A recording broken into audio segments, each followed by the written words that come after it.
সারা দেশের সব বিভাগীয় প্রতিনিধিদের নিয়ে বৈঠক ডেকেছে বৈষম্য বিরোধী ছাত্র আন্দোলন। এ সময় সব বিভাগীয় প্রতিনিধিদের নির্ধারিত সময়ে উপস্থিত থাকার জন্য অনুরোধ করা হয়েছে।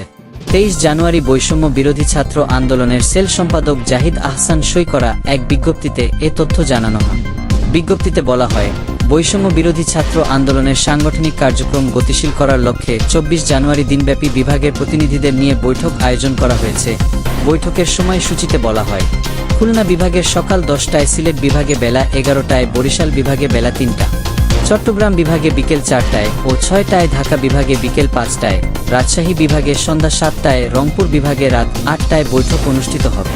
অনিবার্য কারণবশত ময়মনসিংহ বিভাগের প্রতিনিধিদের সঙ্গে 25 জানুয়ারি বেলা 11টায় বৈঠক অনুষ্ঠিত হবে বলে জানায় বিজ্ঞপ্তিতে।